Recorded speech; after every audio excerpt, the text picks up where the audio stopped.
Good morning, everybody. Thank you so much, Nziki, for that wonderful welcome. I'm Yvette, and I'm quite excited to have this conversation because mental health is something that I'm passionate about talking about. When I was preparing for this conversation, or this talk rather, I thought about what would I possibly share today? And then for a moment, I forgot that I've been in business since 2016. I've worked one job in my life for 6 months, and then I stepped into entrepreneurship. So I can share a lot from a coaching perspective as somebody who helps people now to work through their mental health struggles as well as their daily struggles. And also as somebody who's been on the other end, running a business, having employees and all of that. So the first story that I thought of sharing was, do I share the one of when I was 24 years old and I had 10 employees? And that was the first amount of responsibility that I had in my life. I remember sitting down and looking at my laptop, and every single time I tried to touch it, I'd start crying. And then I tried to touch it again, and then I'd start crying. And then I eventually just called a friend and said, hey, this is how I feel, I'm struggling. The other story I thought of when I thought about preparing for this talk is when, a few years ago, when I was in my apartment, and none of my clients had paid me. I sat there and I was tired of asking my parents for help, so I just sat there and meditated. And all I had in my cupboard to eat was custard. And not the type of custard that you usually, just grab from the fridge, but the type of custard that you have to mix, and I didn't even have those ingredients. So the last story that I thought of sharing was when I had burnout, because I had so much business coming in that I didn't know what to do. And at the time, I did not have an assistant. I had just published my own book, and the work was tremendous, and this was during a pandemic. So this is very recent. So those are some of the stories that came top of mind when I thought about my own entrepreneurial journey and my own challenges with mental health. And it also says that this is a continuous journey. It's not once off, because like I said, I've been in business for quite some time now. And there are things that I've figured out and things that I'm still figuring out. Mental health is one of the main challenges for entrepreneurs across the world, right? A lot of us has a huge amount of stress, a huge amount of anxiety, a huge amount of burnout, a huge amount of feeling misunderstood, a huge amount of feeling stressed because we don't feel supported in certain areas, a huge amount of feeling isolated because we don't see that we do not have support, we don't see that we don't feel like there's a way out, or we feel very alone in our struggles. So mental health is something that, I've said, I'm passionate about. So today, what I'm going to be sharing with you is a couple of things that have helped me in my mental health journey as an entrepreneur, and also what I share in terms of leadership coaching with the clients that I work with. The first thing is limiting beliefs, right? What are the things that you believe about entrepreneurship that are not serving you right now? I'll explain this to you shortly. So limiting beliefs are basically things that you believe, right? It could be like, every day when the sun comes out, I know it's going to be a good day. It could be a thought like, hard work pays off, right? I know a couple of you probably believe that. It could be a thought like, smart work pays off. We have these certain beliefs that we have that we've adapted in our earlier life. And these beliefs kind of affect the way that we approach our mental health and our careers. For example, if you believe that hard work pays off, and then you have a business and you're working hard, you're working 24/7, hustling, all the conversations that people have about putting in the hours, you have 24 hours, use your 24 hours, all of that, right? And then you find your bank balance is not changing. You're going to be very frustrated because of that belief, right? And this is why I say it's called a limiting belief, because it's not always true. This doesn't mean that hard work does not pay off. It simply means that if you only believe that only hard work pays off, it might get to a point in your career or business where it's not serving you. Another limiting belief is that I have to be perfect all the time. I'm thinking some of you may be listening to this and these limiting beliefs may resonate with you. So I thought I have to be perfect all the time may keep you from allowing yourself to make mistakes. When you then make mistakes in your business and aren't finding yourself being perfect because maybe it's the first time you're doing something for the first time, right?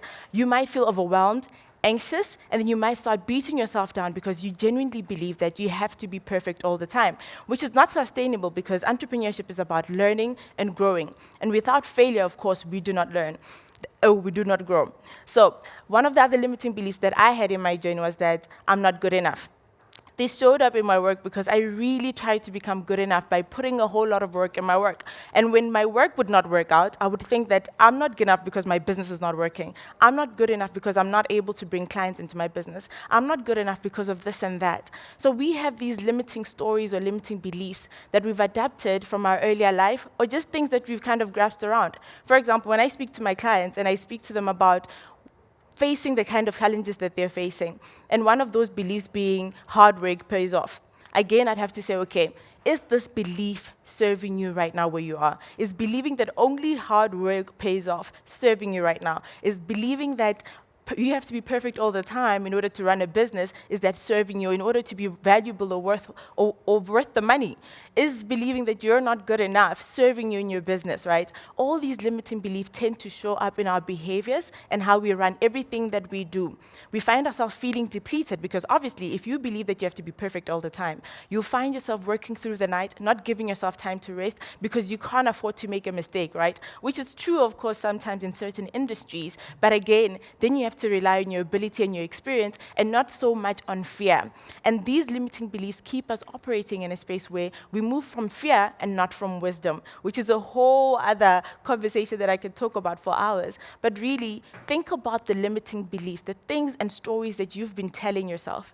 Another good one would be that I'm on my own, or I do not have support, or it's not okay to ask for help.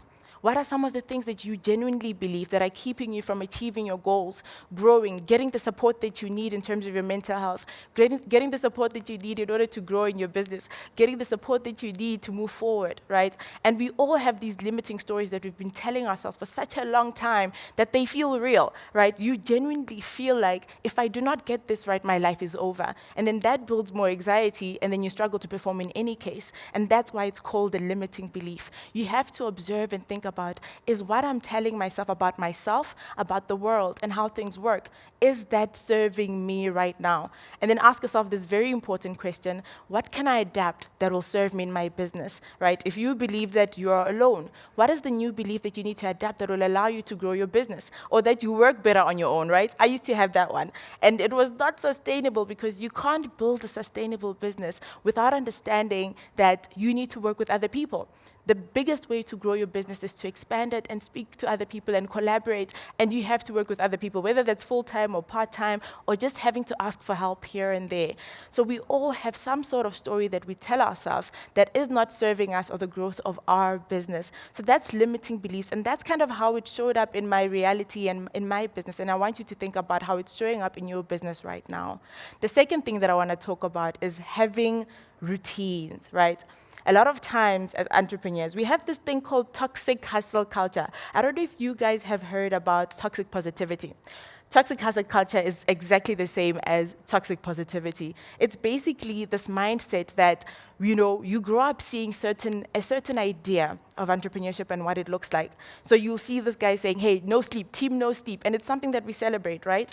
But these things are not sustainable for you or for your business, because what happens is that you tend to crash, right? And I think a lot of people have noticed this through the pandemic, whereby you're sitting on your laptop all day, you're working. You don't have to go into an office space if you have also a full-time working job. You don't have to go into certain spaces. So you wake up, you open your cell phone or you open your laptop, you don't go for lunch breaks, you don't do any of that. Routines are a big part of managing your mental health and also growing your business. We have routines for different areas in our lives. So I always say, have different routines for all the areas that are important in your life. That means your family life, that means your relationship with yourself, your relationship with others, your business, and also just your spirituality, your wellness, and your finances. We need routines to create balance and to keep moving and growing. So if you do not have routines, you'll find yourself crashing as well. What this looks like on a practical level, because I'm sure you're wondering, what does that look like, Yvette? What this looks like on a practical level is that your brain needs time to transition from one thing to the other. If you wake up and then you immediately open your laptop without having time to actually sit and spend time with yourself, you're eventually going to start feeling overwhelmed. You're going to start feeling anxious, and you're going to start feeling it in your body, in your neck, and all of that, right? So breaks, regardless of whether you're an entrepreneur or whether you're working for a company, are very important. You still need to have your working hours. This is something that I figure out in my own journey that just because I work for myself doesn't mean I must abuse myself, right? Because a lot of times we move away from spaces whereby we are maybe working for somebody else, and then we think, okay, I have to do this, I have to do this. And then we take that same culture when we're working for ourselves. I had this mindset because of the ideals and ideas around entrepreneurship, which didn't involve breaks, which involved working through the night. I'd be at the office until probably 12 midnight. This is before we had curfew. And then thankfully, because of that, I started to set my own boundaries with myself and have routines for different areas in my life. I still realize that it's important for me to have my relationships, to maintain those relationships with my family and my friends. It's important for you to spend time with yourself and have your time to meditate. It's important for you to also take breaks in your business, even if you are your own boss, right? And a lot of times, it's much harder to actually set those boundaries with yourself and say, I am going to take a break, right? I'm going to take a tea break, or I'm going to go and do this particular activity during this period and honoring it, even though there's nobody breathing on your back to tell you, okay, go do this, go and do that. So routines are quite important when we're building our business. They help us stay in balance. If we do not have routines, we find ourselves falling apart. The next thing that I want to speak about is having boundaries, right? And when you think of boundaries, I think you hear no, no, no, no, no. And that's not what I think boundaries are. Boundaries are what we need to maintain any relationship that we have, our relationship with ourselves and our relationships with others. So when you look at your relationship with yourself, this is what I was talking about when I speak into routines, because you cannot maintain any routines, you cannot maintain any schedule, you cannot maintain any timetable or any type of thing that you've implemented or processes without boundaries with yourself. So boundaries with yourself means that acknowledging that, okay, I need to honor the certain things that allow me to keep my balance or to grow my business. So that looks like saying no to yourself, right? When you're about to open that laptop, you need to say no to yourself. When you're about to call that client, even though it's after office hours, you need to say no to yourself. So it first starts with you before you even extend that to others. And then, this is something that a lot of my clients come into my sessions and ask about, right? So they'll come in and say, Yvette, I feel frustrated, I feel overwhelmed, I don't know what to do. It feels like I'm not moving forward, I don't feel in control of my business or my personal life. And then most of the time, it will come back down to boundaries, the things that they need to say no to in order to allow them to function well, with wellness and balance within the areas that they're functioning in. So this means that sitting with the person, I'd say, okay, let's look at your life right now and the relationship that you have with your clients, because again, boundaries are about relationships, like I said. So when you look at your relationship that you have with your clients, right, do you actually have boundaries in place? One of the biggest things that I implemented for myself is to have a WhatsApp for business. Something so small greatly changed my business and how I navigate. And I have an automated message, which means that over weekends, I don't look at my phone. I really don't. Until Monday, and then I open the text, and that's the only time I'll be thinking about my business. My weekends are for spending time with my family. So boundaries look something like that, right? It's saying, okay, no to this. It's saying, hey, I prioritize this. I prioritize you as a client. Therefore, I would like to give from a place where my cup is full. And understanding that it's not a bad thing. Like, we often look at saying no or setting boundaries as something that is bad or something that is evil, or it makes you a bad person, basically. So when you think about boundaries, you need to reframe the way that you think about them and think of them as a positive thing that allows you to create the boundaries, to create the borders and boundaries for you to build healthy relationships with yourself and with your clients. So when you look at boundaries in your business, think about some of the boundaries you need to put in place.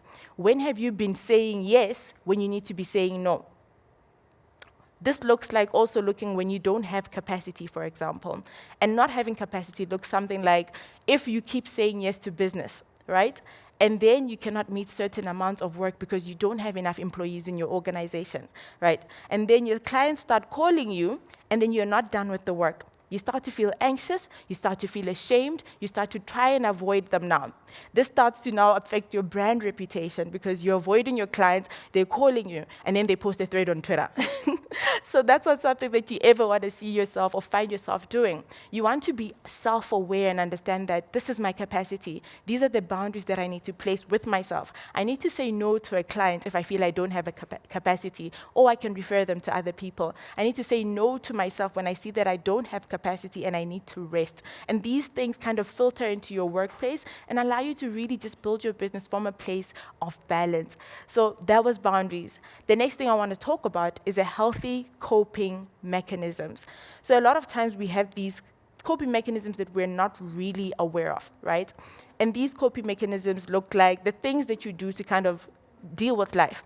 So a lot of times as entrepreneurs, we tend to isolate ourselves and move away from the world because we feel alone, we feel like there is no support, we feel like nobody can really help us through what we're going through, which is not really healthy because sometimes you need to reach out to a mentor, a friend, an organization, anybody that can really help you solve the problem. So there are two types of coping mechanisms that I want to share with you today. The first one is problem-solving coping mechanism, right? The problem-solving coping mechanism is really just about problem-solving. It's self-explanatory, which just means that focusing on the problem and not seeing yourself as the problem. A lot of times when we experience challenges in our lives, we start to think, what's wrong with me? Instead of saying, what is the actual problem? And when you think of problem-solving coping mechanisms, you need to look at the actual problem and say, what's the thing that's stressing me out right now? What's the thing that's keeping me from growing my business right now? What's the thing that's keeping me from having my wellness right now? What's the thing that's keeping me from rest? For example, if you have been through grief or loss, right? That does not mean that there's something wrong with you because you're currently struggling in your business. It means that the challenge that you're facing right now is that you're going through a loss, and you might need to work that. Problem solving that would mean that speaking to a counselor, a therapist, and looking at what are some of the things that can help me through that journey. If you're struggling with capacity in your business and you feel overwhelmed, right, look into actually solving the problem. What are some of the things that you need to implement in your business so that you can have more capacity? Do you need to outsource certain services? Do you need to look into hiring some people part-time? What is the change that needs to happen for you to deal with that? When we're experiencing high levels of stress, we tend to not be able to have the capacity to solve our problems. And we tend to think we're the problem. And we start to feel anxious, we feel overwhelmed, and then we dissociate from the problem. So a big part of moving forward is looking at the problem and saying, what's the tangible thing, one tangible thing I can do that will help me to solve this problem? This might look like doing research online and thinking, okay, and looking for the places which can actually help you, like this organization today, right? Looking for the platforms that may have the information that will help you move forward. So focus on solving the problem. Some of the problems that you face in your business are very solvable, but because you're going on in your head and going over the problem so many times, you feel stuck and you feel helpless, and then it becomes a cycle, right? One of the problems that one of the clients that came into my business was that they were struggling with communicating to their clients, right? And then they were also struggling with capacity in terms of their business. And then in order for them to move forward, we looked at the problem and said, okay, you do not have capacity. What is your long-term plan in order to implement capacity? What is it that you can control right now? What's working right now in terms of your system in your business? What is it that needs to be improved right now? So you have to look at the problem and actually try to solve it, or look for the resources that will help you to solve that problem. The second type of coping mechanism, or healthy coping mechanism, is emotions coping mechanism. What that looks like is looking at your emotions not as a problem, but rather as a signal. Our emotions are signals, and that means that your emotions are there to serve a purpose. A lot of times, because again of the toxic hustle culture, you have to work 24/7. If you're not tired, and if you're not getting enough sleep, you're not doing enough, right? So looking at coping mechanisms that are healthy when it comes to your emotions, start with understanding that your emotions are signals. If you are feeling sadness because of certain things that are shocking to your emotional system, that is a signal to your body to slow down. If you did not feel that sadness, you would override it and you would not process some of the experiences that you're going through.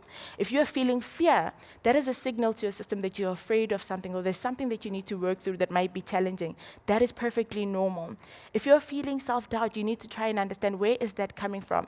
If you're feeling guilt, understand, where is that coming from? If you're feeling resentment, understand, where is that coming from? And another example is that anger allows us to set boundaries. So all of our emotions, because we tend to categorize certain emotions as healthy and others as negative. So all of our emotions serve some sort of purpose in our journey. If you did not have the emotions that you have right now, you would not be able to stop, slow down, and reevaluate life. For example, if we experience discomfort, it allows us to say, okay, there's something that needs to change, something that's really might not be working, or something that we need to understand within ourselves that's creating discomfort. So you need to look at your emotions as signals. Part of healthy coping mechanisms when you're looking at your emotions involve talking to somebody. Again, that could be a counselor, a therapist, or a health professional that can help you get through whatever it is that you're going through right now. And that could also look like maybe speaking to a career coach, whatever resource that is needed to help you deal with whatever challenge it is that you have. Look at those resources that are available to you. Read a book, do a Google search, whatever it is that you need to look at how can I actually work through these emotions. Another way to manage or work through your emotions is journaling, writing down your emotions and asking these 3 questions. What am I feeling? Why am I feeling it? What am I going to give myself permission to do about it?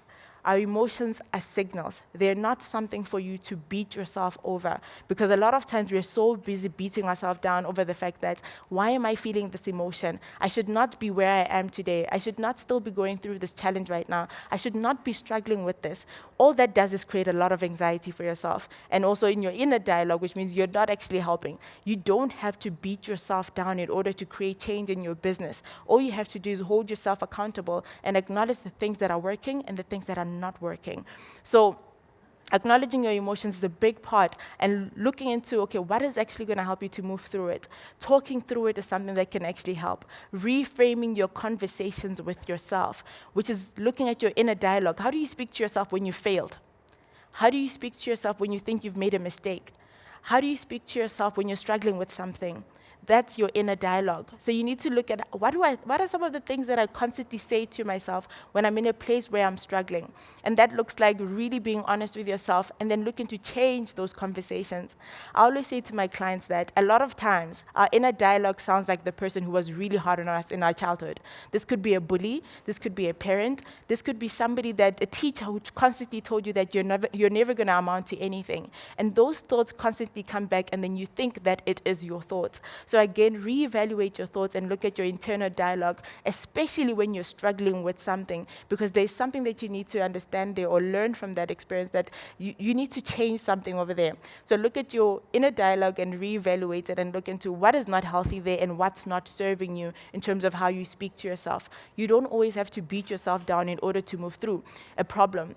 In fact, what you need to do is actually be kind to yourself. What you need to do is actually forgive yourself and understand that you are human and you make mistakes. A lot of times we struggle to forgive ourselves because we feel that a lot of times we struggle to forgive ourselves because we feel that what we've done is not something that can be repaired, right? So we end up having the cycle of having the same negative thoughts over and over again. Something to remember when you're trying to move through something or you've struggled with something for such a long time is that we do the best that we can with the resources that we have. That means that until that very moment in your business where you struggled with that particular thing, you did not have the resources to do any better. Until you learned that, okay, when my clients, if I don't send, for example, an invoice, right, in advance, or if I don't request payment before, and then now you trust this client and they don't pay you months later, that's not because you are someone that's not valuable to society, and that's not because you're not good at what you do. It's simply because you did not know what else to do in that particular situation. Until we know better, we simply work with the resources that we have. And resources are not practical things like money or anything else. Resources are sometimes the emotional resources that we have. Resources are the knowledge that we have about certain things. And growing a business means that you're not always going to know every single thing that you need to know in terms of that. You're going to learn some things along the way. And part of moving forward is understanding that you did the best that you could with the resources that you had. And until you understand better on what to do, you then do better with the new resources that you've had from your learning experiences. Which brings me to my next point, and this is my favorite point. So if you are falling asleep at this point, you can pay attention, right? There is no failure, there's only feedback. Most entrepreneurs get stuck because they get stuck on that moment where they make one mistake, right? I messed up with one client, and then I feel like I'm not good enough to continue with this business. I feel like I'm not reliable. I feel like I feel embarrassed. I feel like hiding. I've had clients that have really struggled with things like that, where they feel like it's not good for them or they're not safe enough to continue working because of their brand reputation, right? Every single thing that you go through in your business is feedback. It lets you know what it is that you need to improve and what you need to learn or grow on. So that involves your relationships with your clients, that involves your relationship with your employees, that involves your relationship with yourself. It's giving you feedback and saying this was what works and this is what does not work in terms of what you're trying to create. I remember for me, in my journey, one of the things that I really had to learn was that to stop trying to fit myself into a mold of entrepreneurship that looked like somebody else's model or blueprint. So that means that I'd wake up in the morning, and again, like I said, I used to work crazy hours, and I'd go to the office and sit there and then work and then get back and not feel fulfilled, right? And eventually I read this book. I don't remember the title, but it was a really good book. And it spoke about the 4-hour work week. And I was like, okay, this sounds like something I could do, right? This sounds like something that would work for somebody like me. I want flexible hours. I want to work for myself. I want to work in my own time. I want to do things in my own time. And then I started to think, okay, what kind of business model can I create that will allow me to work in a way that served me? Until that very moment, I thought there was something wrong with me because I did not fit into the mold of what business looked like, right? You go in, you hustle, you work 24/7, you go back home. And then I woke up every single day until I decided that something needs to change. I listened to the feedback of what my reality was giving me and changed the things that I needed to change in order to create the reality that I wanted to create, which allowed me to be more fulfilled and to do what it is that I love, right? From that point onwards, that my business started to grow, I started to feel more fulfilled, and I started to feel really happy in the work that I was doing. And it would also reflect in my clients and the work that I did. So it's quite important to look at what feedback is your business giving you right now. Do you need to change your business model?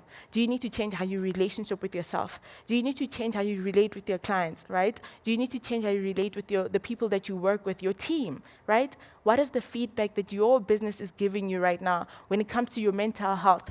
Do you need to stop and pause more? Do you need to give yourself actual working hours? Do you need to take a break when it's time to take a break? Do you need to take that holiday when it's time to take that holiday? Or do you need to speak to somebody because you cannot do things alone, right? It's okay to ask for help. Nobody is perfect, and that's something that I've learned and continue to learn as a coach and as a business owner. So the next thing I want to speak about is that resources, right? Again, I spoke earlier on about the type of resources that we need to build a business. A lot of times we think about financial resources, right? And then we go to these organizations, or we think of human capital, we think of different things. Your resources is also your ability to regulate your emotions. Your resources is also your ability to speak to yourself with kindness. Your resources is your ability to communicate and conflict resolution, right? So you need to look at what resources do you have right now, and what resources do you need to get so that your business can move to the next level, and as well as your mental health. So look at what resources do you need right now that will allow you to improve your mental health. A lot of times when we think of resources, we always think of money, which creates blockages because sometimes you disqualify yourself from getting the help that you need or the growth that you need in certain areas because you don't think that those things are accessible to you.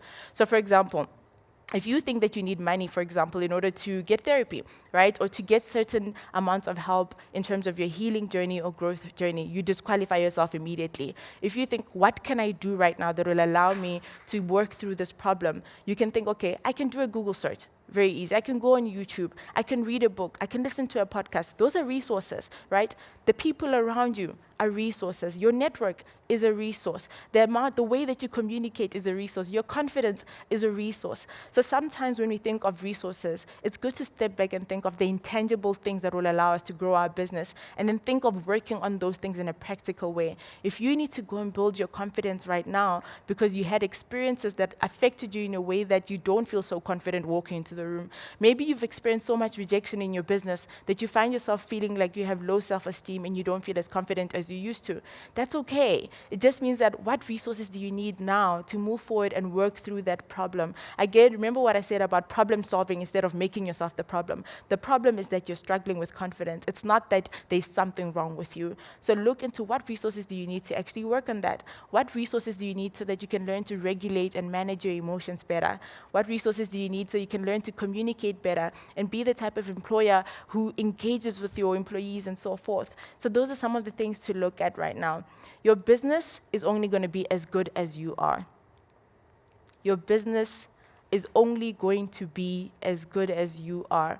If you are empty, if you fall apart, if you have burnout, if you are struggling in certain areas, right, you're not going to be able to give into your business. And I know this because I remember when I was still growing my business, I just thought, if I get sick, there's nobody in my business who's going to be able to take over certain things. So it's quite important to look into your business and say, okay, this is this business, this vehicle, depends on me to take care of myself so that I can have more to give to it, right? And as a leader, leadership starts with you. It starts with self. It starts with prioritizing your well-being so that you can have more to give to your business, right? Because a lot of times we think it's one or the other. You think either the business or my mental health, which is not the healthy way to approach things. You need to look at things and say both can coexist. You can have your well-being and grow your business at the same time. And yes, this does not mean that you're always going to be perfect. It also doesn't mean that you're always going to get things right. It means that you need to understand that you're a work in progress, and when you need help, ask for help.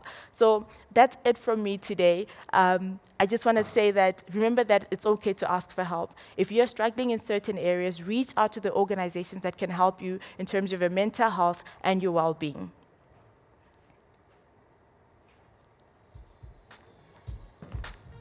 Thank you so much. That was brilliant.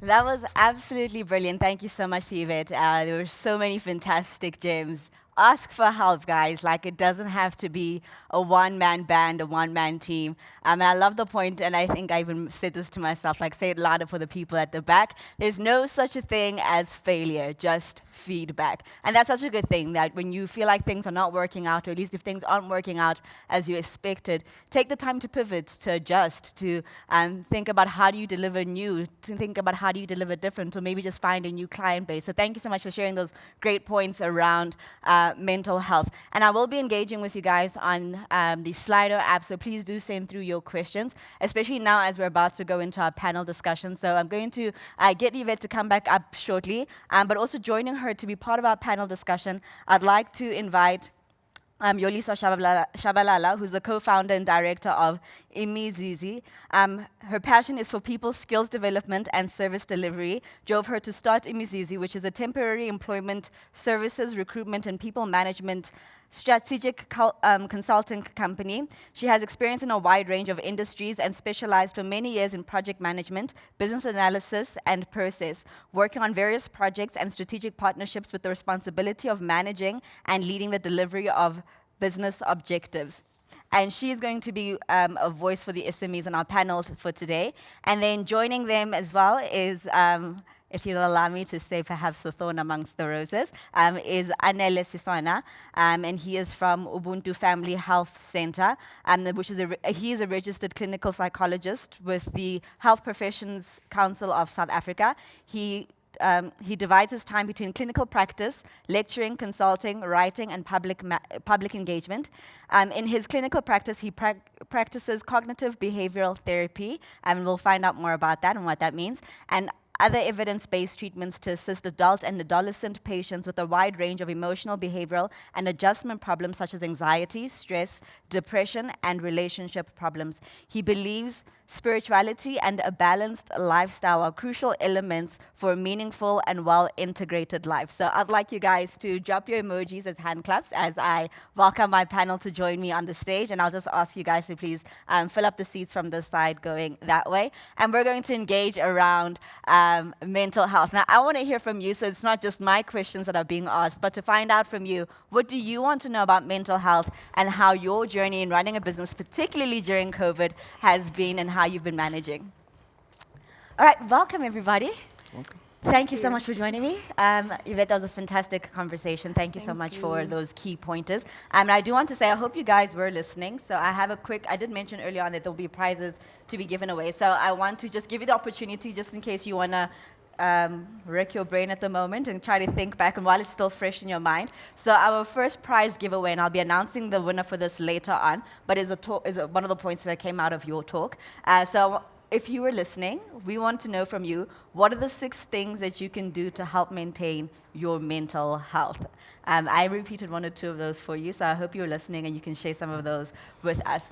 So I want to start out just with a definition of mental health, right? And I think mental health might mean different things to different people, and I liked how you spoke about it specifically from the entrepreneurship journey and those moments when you're feeling by yourself and there's that element of burnout and so forth. But from each of you, if you could please just share from your context, what do you think mental health is, or what is your view of what mental health is? So I'll start with you, Yvette. I'd say mental health is really just moving from a place of well-being. At least that's how I define it. And I think it looks different in different seasons, but it's really just understanding your emotions, understanding from which point are you creating, what your reality, and understanding yourself. Really, I think that's how I'd summarize. Just moving from a point of well-being, and that looks very different and for different people in different seasons. Yeah, I think that's said very well as an NLP coach as well. Anele, your definition. I think my definition is a byproduct of a holistic picture of what being well means mentally, psychologically, spiritually, financially, and in all the other aspects of your life. However, on the aspect of mental health, there's the pathological side of things where there's an imbalance and a dis-ease in the functionality of all of these aspects. It doesn't work. Then it leads to where we talk now of mental illness or mental disorders and all of that. But for me, it's a global state of where things, ideally, we want them to be balanced, and we are able to function normally despite stress, but we'll still be able to function and be able to tick the goals of our functioning as we go along during the day and through life. Cool, thank you. Yolisa, your definition. So from my side, I would say mental health is really operating from a productive point of view, from a mental capacity, making sure that you are a balanced person and you are able to regulate your emotions, which is something that has been mentioned as well. So I think it's a holistic view that is also affected by your physical state, your emotional state, and your spiritual state. So it's more holistic in making sure that you are more balanced. Yeah, Yeah. and I like the consistency of that aspect of holisticness, right? That we Yeah. are full beings. We're not just work, we're not just family, but there's so many elements to us, and all of those elements impact and influence how we show up. And I want to come to you around the clinical definition, right? Because I think some people, when we talk about mental health, they jump to the psychosis aspect, and they go, Yeah. no, I don't have mental health issues. Can you break down for us, the difference between, where mental health sort of starts with the day-to-day aspects of stress, anxiety, and so forth, and then the spectrum of at what point does somebody then need clinical assistance? As I said initially, how I understand wellness, it's within a continuum Yes. where we've got health, we've got wellness and pathology in the end. So ideally with health, we imagine someone who's functional. We do have day-to-day normal stresses. That stress is part of our daily lives, and we have the ability and ideally the resources to be able to cope with what it means to be well and function in the world. Now, when you move in the continuum where we speak of wellness, ideally we're seeking for that kind of balance where things are normal and we are able to function despite all of these other things. Now, when we speak of the other spectrum of pathology, where people are excited, where they like to give diagnosis, people will give themselves diagnosis, insomnia, depression, and all of that. Ideally, when we talk of the end of the continuum, this is now where you have clinical psychologists and psychiatrists. Yes. Because ideally, we do a thorough, systematic analysis and background to understand what are the factors that have contributed to this person's inability to function. And ideally, it's more of now, there are more emotional demands than emotional resources. So this person now is finding it difficult to manage and cope with realities where this disorder affects the quality of life of this person. Secondly, this very same disorder affects this person's relationships, relationship with themselves first, relationship with others, family, at work. Your normal functioning activities, they decline. And by virtue of that decline, we are then able to see that things are not as normal. Ideally, when things have really gotten worse, this is when now you get people landing up in psychiatrist rooms. This is when you get people landing up in psychiatric clinics and psychiatric hospitals. Ideally, when they go there, there is a proper diagnosis, but this diagnosis causes what I call a significant level of impairment that this person needs a lot of emotional, psychological, pharmacological resources to enhance that ability, ideally to put them back to wellness. At the end of the day, what we're striving for is getting to a point where people are healthy and well and are able to function.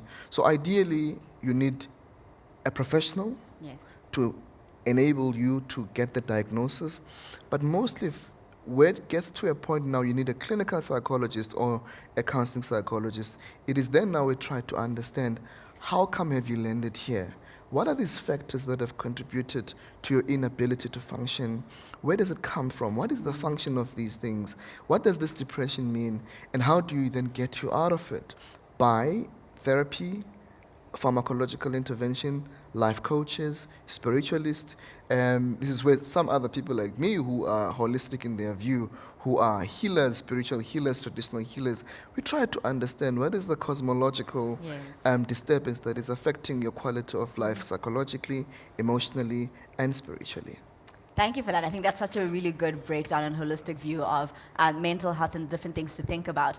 I want to help someone who's joining us virtually who's like, oh, okay, that's good to know, but where am I on that continuum, right? And I think sometimes you hear people go, ooh, ngazathi umuntu une-depression, right? So if somebody is feeling like that, I mean, we are in unparalleled times, right? So I've heard a phrase that's come up recently called coronisomnia. So, people who are stressing in addition to everything else, but they're also now stressing about the pandemic. And so somebody might be more stressed than what they usually are. And I think also equally as human beings, we're very resilient. So oftentimes we just keep taking the knocks and we keep taking the knocks without actually paying attention to the fact that perhaps we have declined in our performance. Are there key things that a person should evaluate about themselves, their behavior, how they show up, that can then go, oh wait, maybe I should go see somebody about this? I like what you said. You need, I think you even mentioned it, a level of awareness. Awareness does not translate to action, right? Yes. Awareness, you are able to see, I've not been well for such a long time. That's why in clinical practice, we've got what we call the DSM, the Diagnostic Statistical Manual that we use for disorders, because it helps us to understand what is the duration of these symptoms, because for depression, it must be more than 2 weeks or 3 weeks. That's the criteria we then use. Okay, the criteria, how is it presenting? Now, when you see all of those things, it doesn't mean go to Google to confirm that. Yeah. It means that, okay, you can see that my functioning is declining. I'm unable to do the things that I'm used to do. I'm having suicide ideations about all of these things. Then at the end of the day, you then need to consult a psychologist to help you understand what is the psychological side of things. Usually the first point of call that people go to is your medical doctors or your psychiatrist that will then tell you, okay, now, the physiological side of things can be managed, but now we need to understand what is behind this presentation that I'm seeing. So awareness is good. Mm-hmm. Your judgment is good enough to take you to see a professional. A professional, again, we don't just with one session diagnose you with depression or insomnia. We do a thorough history to make you understand how does this play out. Then when the spectrum now is right at the end, this is then now we're going to advise you are these possibilities that you can go and seek for. Yeah, and I appreciate that there's a consciousness to not just jump to medication, but to take control, and there's power within your grasp to do certain things leading up to that. There's a comment here from Lucas from your talk, Yvette, and he's saying, just because I work for myself doesn't mean I must abuse myself. It's all about a healthy business lifestyle. So, Yelisa, I want to come to you. As an entrepreneur, as somebody who runs your own SME, but also supports other entrepreneurs, what have you seen that entrepreneurs struggle with the most when it comes to mental health? So I think there's certain things that are self-imposed, and then there's certain things that are real. So I think the self-imposed ones come from a place of, it's my business, so it's my baby. I have to make sure that this baby actually grows and it survives. I have to nurture it. And then there's also now the real pressures that you experience on the ground, which come with having to wear different hats as a business owner, because sales, marketing, compliance of the business, everything is looking at you. So all of that then comes with pressures that you put on yourself to work more hours. Mm-hmm. That's why you find people working 24/7, because they're telling themselves that if I don't do this, then the business will not survive.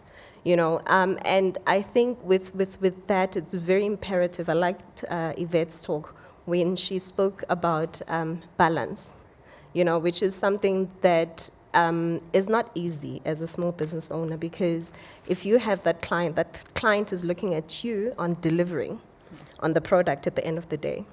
That client is looking at you and your employees to make sure that at the end of the day, you can secure the next business. So how you perform with this client is of utmost importance. And then also, there's other things that are happening around you, especially now with the pandemic and everything. We're working from home. The family as well is going through things. People have lost loved ones, which also adds more pressures on the business owner. But what's important is, I think Sanele mentioned awareness. When you're going through those things, and there's common things that you can see as I don't know whether you say symptoms. Yes. When you're seeing that you're not as productive as you used to be, when you're seeing that now other people tend to rely on alcohol, excessive alcohol consumption. Burnout is also a very common thing that happens in the workplace.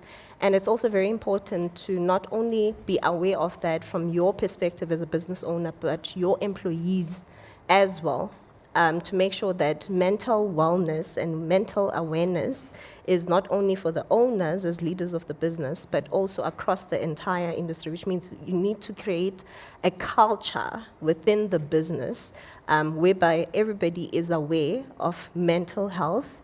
Everybody, it's engraved in your policies.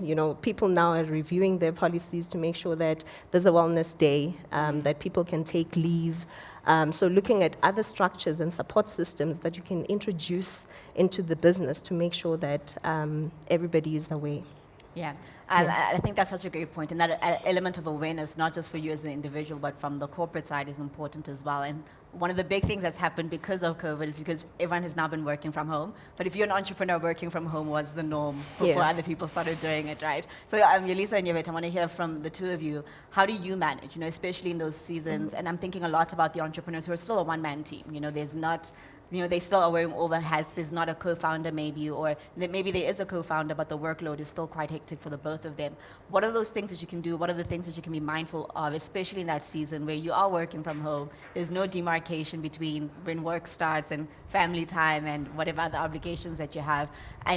But stuff does need to get done, right? How do you step in and out of that in a way that's healthy and manageable? So I'll say on my side, it's important to create a workspace within your home, because that sort of demarcates, that this is work. And when you step out of that environment, it's important to switch as well, because more often than not, we don't switch off. Even though you're outside the workspace, so to speak, you're still thinking about that business. You're still on WhatsApp until 10 p.m., still on business. So it's important to be mindful of switching off as well. Another thing that's important is taking regular breaks, because I think as entrepreneurs, we feel we should be working throughout, and it's not easy to take a break, but it's important to prioritize it and make sure that it actually happens. And if you have a business partner or a PA, it's important to actually schedule those in your calendar, and you can do that yourself if you don't have the support system. The other thing that I do on my side, like I mentioned, in terms of the company, introducing it into your policies. So once it becomes a policy, then it sort of enforces you to make sure that you implement it. Yes. So if there's a wellness day that's been put, or what we call on our side duvet days, we have duvet days, whereby each employee, if you feel you can't cope, you really can't, you can take a day off. You don't have to explain to anybody, it's your day, you need the break, for whatever reason. So I think those are some of the things that people can really introduce within their lifestyle, because there's the personal side of it, and then there's the business side of it, to make sure that it is well entrenched in the culture of the business. I like that, at Juve Day. Yvette, on your side? I'm gonna echo on what Yolisa just said in terms of like taking breaks as well. You know, I did mention, I think in the talk on transition periods, you know, because our brain needs that transition period. When you'd go to the office, you know, because some entrepreneurs do have office spaces and all of that they work from. When you get back home, you need a transition period where you say, okay, I'm taking off the office hat and I'm putting on the home hat, you know, and your brain needs that transition for you, for it to know that, okay, it's okay, we can calm down, we're not working, and you can relax completely. So those transition periods are quite important.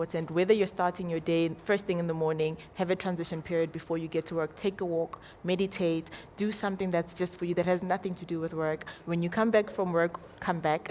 For some people, do something that shows your brain that, okay, we're transitioning and we're going back home. Usually that transition period is always the drive home or something of that sort, but now we don't always have that for some people, but if you can, just add that as well. I think something that I do is that I always try to operate from a place of well-being, you know, which means that my well-being comes first, because I know that I cannot put anything into the business that I don't have pretty much. So I do take my weekends off. If I'm working weekends, because sometimes I do work weekends, I take Mondays off, you know, and just creating that balance, because it doesn't look the same for everybody, you know. And I think the main question that people can ask themselves is that, what do I need to implement that will allow me to have more balance? What does well-being look like for me if I had to change the things that I do? And then also just, you know, boundaries. I think that's my favorite word for today. Is boundaries. Is really just looking into, for example, if you're the person that also sends emails after work hours, you know, you have to think about the impact that has on other people as well. So it's respecting other people's boundaries and respecting your own boundaries that you place for yourself, and really looking into, just boundaries with yourself as well. If you're going to check your emails, and scheduling as well, those things help, like routines, scheduling, having specific times for certain things, and honoring those times and sticking to them. I like that, especially with the transition period. I think that's really good for your brain to kind of switch in and switch out of certain spaces. And even if you're working from home, to kind of not work in your bed, because that's a place of rest, and go work in another space. And at least you know you have spaces within your home that are allocated to certain things. We're going to pull up a poll quickly for all our people joining us, and to say, as an SME business leader, do you feel the stress of business challenges? And has that had an effect on your mental well-being? And you'll see the poll as it comes up. The options there are, to a great extent, somewhat, very little, or not at all. So a poll around, have you felt the stress and the impact of running a business, and what's the impact of that on your mental health? So we do need to wrap up our panel discussion. So while they respond to the poll, I just want to get a final wrap from everybody. And how do you think we, as entrepreneurs, but also as a nation, cultivate a better culture of well-being? And I think with that as well, it would be lovely for people to hear how they can get a hold of each of you if they're wanting to work with you for coaching support. If somebody's feeling like they need a diagnosis of sorts, Anele, how do they find you? If somebody's going, you know, it's really stressful, I'm looking for resources and support, is Imizizi something that can help with that? So Yvette, I'll start at this side with you. I think that a lot of the pandemic has really pushed a lot of organizations to understand that humans are not machines, you know, and I think it's quite important to just remember that your body is constantly giving you signals. You know, those are not things for you to override. They're not for things to look over. They're not for things for you to beat yourself up over. It's your body giving you signals, and the more we pay attention to that, it allows us to be more productive when we take care of ourselves. You know, when employees and everybody in the business, including yourself, has burnout, that's a long period of recovery relative to you navigating and implementing the small little things that make your life easier and make you allow you to move from a place of well-being. So that's one of the things that I'd say. And everybody, if anybody wants to contact me, it's www.yvetteelu.co.za, and also my WhatsApp line for work, the one that I mentioned earlier on, is 076-901-6734, and anybody that wants to book a coaching session or anything of that sort can contact me there. Fabulous, thanks. Anele? I think for me, it's maximizing our ability to function and our capacity to cope, but mostly to maximize our understanding of support, what support means, and ways of accessing support. Family, friends, even though all of us are frustrated, but we need to utilize what's around us in enabling us to be able to function, but mostly for us to start considering therapy as a lifestyle.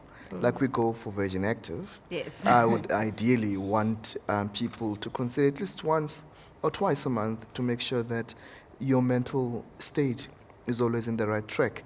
Using spirituality as a tool, because we make meaning out of the spiritual world and many other things, but also to cultivate the culture of helping people to understand what treatment compliance means for as long as you are prescribed what medication you need to take to minimize the chances of the disorder or anything that you're struggling with.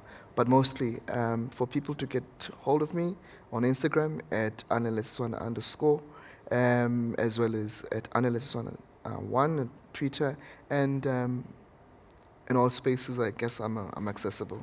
Thank you so much for having me. Fantastic, thank you. I like that. Therapy as a lifestyle, that's a good one.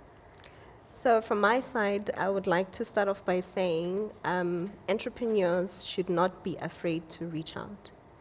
A lot of times you feel alone, you feel it's your baby alone, and also to get rid of the culture that you can't see a therapist, especially in the black culture. You know, it's time that we reach out whenever we need help. And also creating those support structures, as he's saying, you know, making sure that you have a mentor or a business coach or a friend, you know, someone you can reach out to say, it's too much right now, I'm not coping. So it's important to make sure that you're creating those support structures even before you reach a stage whereby there's a problem, you know. And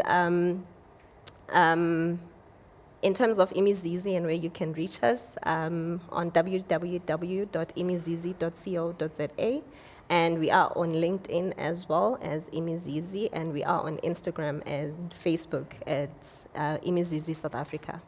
Awesome. Yeah, Thank you so thanks. much for your time and for joining us, but also just for being beacons of light to say mental health is important, and we all have it within ourselves to take control of our own well-being, but also to invite our entrepreneurs to the table to say, let's be better in how we do well and how we do well with one another. Thank you so much. You may exit stage right. And to all of our entrepreneurs, I'd love to hear from you what your insights are. So remember to use the hashtag Sasol Built to Last on Twitter at Sasol SA, and then also within the app as well to keep engaging with us.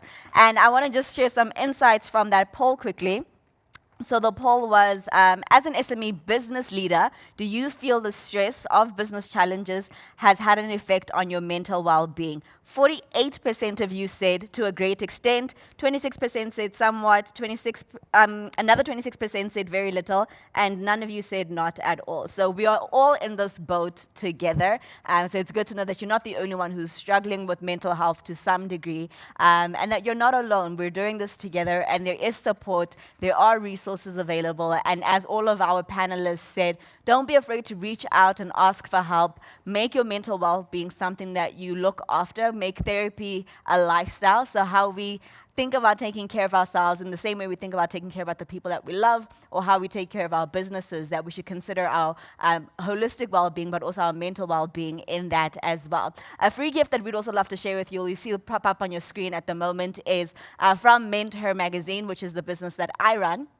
And for the, as I said earlier on, October is Mental Health Awareness Month. And so for that particular month, so this is the current edition, it was focused around mental health. So we'll be sending that out to you as a free copy. And there's entrepreneurs in there who share their journey with mental health. The different columns that are in there all speak to, you know, how do you manage relationships, your finances, and different aspects of business to support your journey so that you don't get too stressed out. And if you are in that space where you're dealing with excessive anxiety and perhaps depression, and lots of stress as well, there's a resource guide in there as well, and you can click that resource guide and it will point you to a number of different resources that you can access to support you on your journey. So from talking about mental health and making sure that we are well equipped as individuals to run and grow our businesses, we're going to shift into another panel discussion that's going to be looking at some of the fundamentals that we should have in place in running our businesses. So I would like to get my panel to line up, and they'll join me on stage. And as with the previous panel, they will fill up from stage left to the other side. So joining me on stage, and you can virtually drop your claps and your thumbs ups or whatever emoji you'd like to use. I'd like to welcome Nkensani Kapena from 0123. She's a qualified chartered accountant with extensive knowledge across multiple aspects of financial services advisory. Her 12 years of experience in the industry began with financial accounting experience at Ernst & Young, South Africa, and subsequently joined SAICA for her articles experience at TGS South Africa, Inc. She currently holds a director position at 123 Consulting and serves as the managing director of 0123, a cloud accounting service that is revolutionizing how small to medium enterprises manage their accounting functions, which if you do run your own businesses, that's something that you need. And Nkensani has a passion for innovation and entrepreneurship and actively seeks out platforms to share tools and strategies that small businesses can leverage to better manage their finances. So welcome to Nkensani, and she'll come up on the stage shortly. Joining her is Melody Klaba from My Future Work. Melody is the co-founder of My Future Work, a learning and development agency specializing in e-learning, multimedia design, and TV production. She serves in the MICT CETAs for the Fourth Industrial Revolution Committee, advising in the labor cohort. Melody was named by Mail and Guardian as one of the Young 200 South Africans to watch in 2019, and she also won the Verve Clicker Al Boss Award in 2018. She holds a BA degree in motion picture, a postgraduate diploma in business admin as well, and in 2018 she was awarded the Henley Business School Johnny Clegg MBA scholarship for creatives, and she's recently graduated from her MBA. That's fantastic that you were able to study and complete your dissertation during the pandemic. And then finally joining our panel, we have Trevor Govender from Pagnia Professional Services. Trevor is the managing director for Pagnia Professional Services, an advisory practice providing innovative and practical project, commercial, and planning solutions to support delivery of capital projects. Pagnia renders professional services to a diverse client base throughout Africa, ranging from blue-chip multinationals to SMEs in capital projects, commercial, and the legal space. So I'd love to welcome my panel. Please do join me here on stage.